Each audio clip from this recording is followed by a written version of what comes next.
Israel पर बड़ा हमला होने वाला है। सही सुना आपने, इस्राइल पर बड़ा हमला होने वाला है। वो इस्राइल जो इस वक्त दुनिया को धमका रहा है, वो इस्राइल जो फिलिस्तीन और गजा पर जुल्म बर्बरियत की इंतहा कर रहा है, उस इस्राइल पर बड़ा हमला होने वाला है। हम ऐसा क्यों कह रहे हैं? क्योंकि इस्राइल पर बड़े हमले की तैयारी कर रहा है यमन।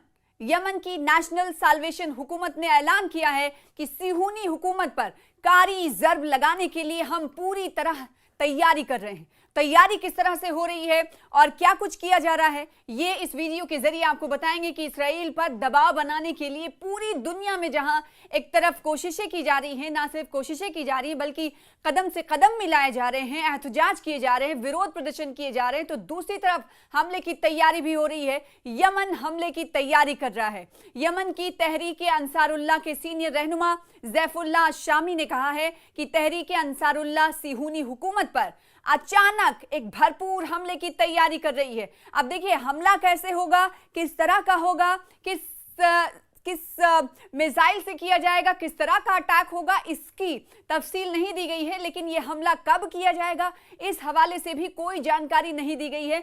और यह जरूर कहा गया है इतना कि यह हमला जो सिहूनी हुकूमत यानी इस्राइल की सरकार पर, बेंजामिन नेतन्याहू पर जो हमला होगा वो अचानक होगा और वो हमला भरपूर होगा, जिसकी तैयारी हम कर रहे हैं।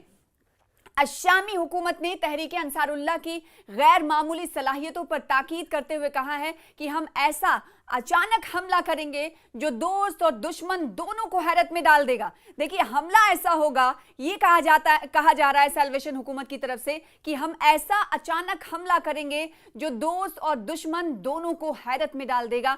अब हैरानी किस वक्त होती है, आप अंदाजा लगाइए कि किसी को पता भी ना चले और हमला इतना भरपूर और शदीद हो और पूरा का पूरा इलाका तहस नहस हो जाए, पूरे के पूरे इलाके में दहशत कहीं ना कहीं डालने की बात इस वक्त यमन की साल्वेशन हुकूमत की तरफ से कही जा रही है। किस पर? इस्राइल पर। और ये कहा जा रहा है कि हम इसकी तैयारी में जुटे हुए हैं, हम तैयारी कर रहे हैं। कब और कैसे हमला होगा ये तो नहीं, लेकिन जो हमला हम करेंगे वो भरपूर हमला होगा ताकि ना दोस्त को पता चल पाए और ना दुश्मन को पता चल पाए। और जब ये हमला किया जाएगा तो दोस्त और दुश्मन दोनों को हम हैरत में डाल देंगे। साथ ही उन्होंने सना की नई टेक्निक और जदीद तरीन पेशरफ्त की जानिब भी इशारा किया और कहा कि हमारे फौजी ज़खायर में भरपूर सलाहियत और गुंजाइश है।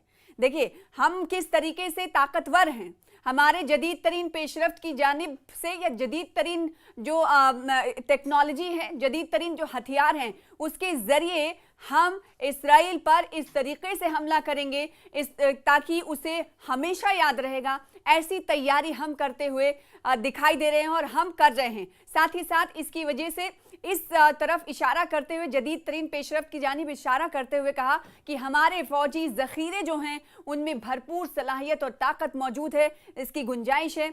अशामी ने मजीद कहा कि मजीद वसाइल होते तो समंदर से उबूर करके फ़िलिस्तीनी महाज में शामिल हो जाते। देखिए ये बहुत बड़ी बात है कि जो फिलिस्तीन पर जुल्म बर्बरियत इस वक्त इस्राइल कर रहा है, भले ही दुनिया इकट्ठा हो रही हो, अशामी ने तो यहाँ तक कह दिया कि अगर हमारे पास मजीद रिसोर्सेज होते, वसाइल होते तो हम समंदर पार, समंदर को उबूर कर लेते और फिलिस्तीनी महाज में शामिल हो जाते। वो फिलिस्तीनी महाज जो इस वक्त इस्राइल का डट कर सामना कर रहे हैं और दर्जनों लोग शहीद हो रहे हैं, इसी फिलिस्तीनी महाज में शामिल हो जाने के बाद इस वक्त अशामी कहते हुए नजर आ रहे हैं। अशामी कौन है? वो तहरीक अंसारुल्लाह के रहनुमा हैं। तहरीक अंसारुल्लाह के रहनुमा का ये बयान मकबूजा फ़िलिस्तीन पर यमन की मुसल्लह अफवाज के वसी ड्रोन हमलों के बाद सामने आया है।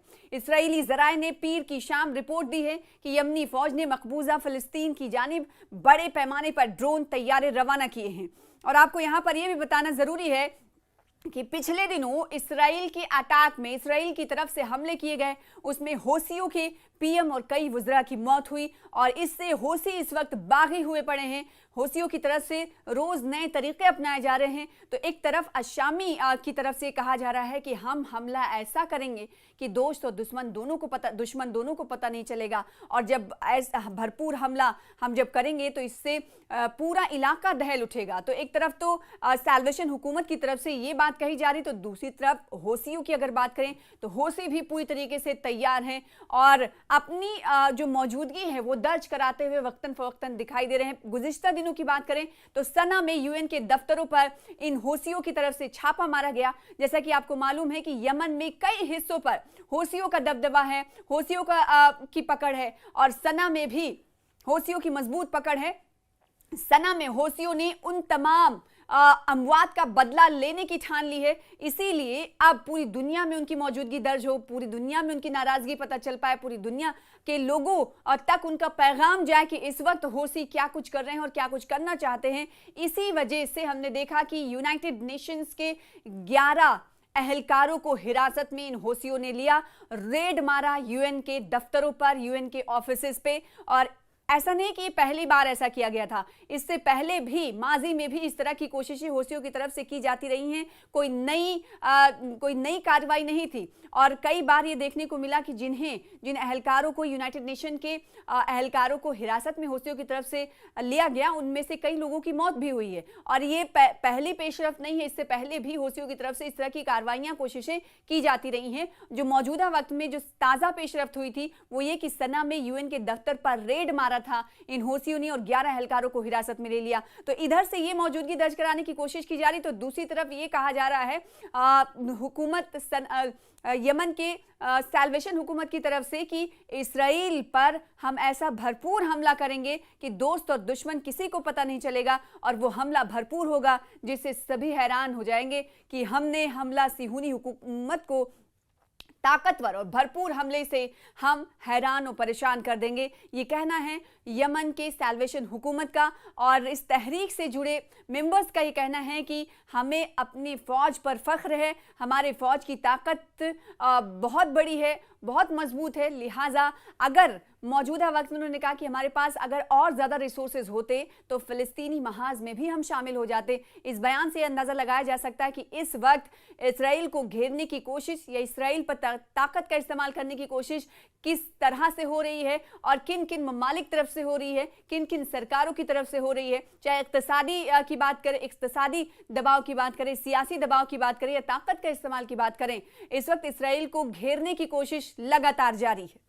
तो इसराइल को हर तरफ से घेरने की कोशिश इधर की जा रही है। मौजूदा वक्त में अगर देखें तो ये कहा जा सकता है कि लामबंद किया जा रहा है इसराइल को यूरोपीय यूनियन की तरफ से। सितंबर में आपको मालूम है कि झटका मिलने वाला है। यूरोपीय यूनियन के कई सारे ममालिक, आपको पता है कि 27 ममालिक इस यूरोपीय यूनियन के मेंबर्स हैं। इनमें से कई ममालिक ने टू नेशन थ्योरी को बढ़ावा देने की बात कही है और फ़लस्तीन को एक स्टेट के तौर पर तस्लीम करने की बात कही है। तो दूसरी तरफ हमने ये देखा कि इक्तिसादी तौर पर इसराइल को कैसे पीछे छोड़ा जाए और उसे किस तरीके से कमज़ोर किया जाए, इसकी भी हिकमत अमली वक्तन फ़वक्तन मुरत्तब की जाती रही है। और तीसरी तरफ हम देखें कि सियासी दबाव कैसे किया जाना है इसराइल पर, इसको लेकर भी कोशिशें होती रही हैं। और कई पिछले दिनों ये देखा गया कि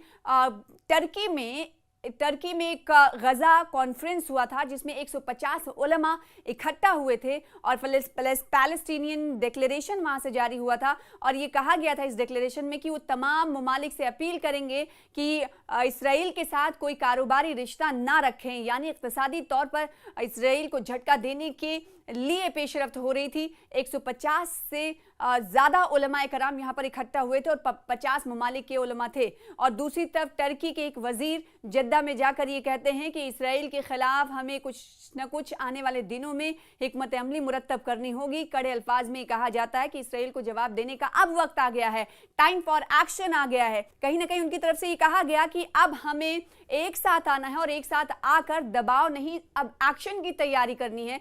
यानी इस वक्त इसराइल को सबक सिखाना है, इसके लिए अब हमारे पास ज़्यादा वक्त नहीं है, अब एक्शन उठाना पड़ेगा, एक्शन करना पड़ेगा।